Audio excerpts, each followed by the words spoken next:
আসসালামু আলাইকুম। আমি গ্রামে আসলে ম্যাক্সিমাম সময় যেখানে কাটাই সেটা হলো এই পুকুর পাড়ে আমরা আলহামদুলিল্লাহ সবাই মাছ ধরতে খুব পছন্দ করি।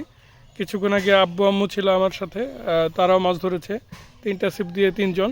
তো আব্বু আম্মু চলে গিয়েছে, তো এখন চলে এসেছে আমার মেয়ে আর আমার বউ। তো তারাও মাছ ধরতেছে, কিন্তু মাছ আসলে ওরকম খাচ্ছে না, কিন্তু বাচ্চাদেরকে এটা শেখানো উচিত যে কতক্ষণ বসে থাকতে হয়, যে ধৈর্যের পরীক্ষা কীরকম হয়, ধৈর্য ধরে থাকতে হয়। এটা খুবই ইম্পর্ট্যান্ট বাচ্চাদের জন্য এবং কি আমাদের জন্য। তো আপনি যদি আপনার মাইন্ডসেটটাকে ঠিক করতে চান, যে কোনো একটা দিকে ফোকাস রাখতে চান, ডেফিনেটলি আপনার মনে হয় যে মাছ শিকার করা এটা একটা ইম্পর্ট্যান্ট পার্ট হতে পারে।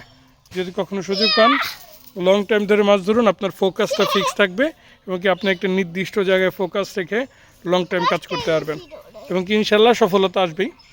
এখন পর্যন্ত প্রায় 5-6টা মাছ ধরেছি, প্রায় 1.5-2 ঘন্টাতে। তারপরে আমি হতাশ না, আমি আরও ধরতে চাই, দেখা যাক কী হয়। থ্যাংক ইউ, আসসালামু আলাইকুম।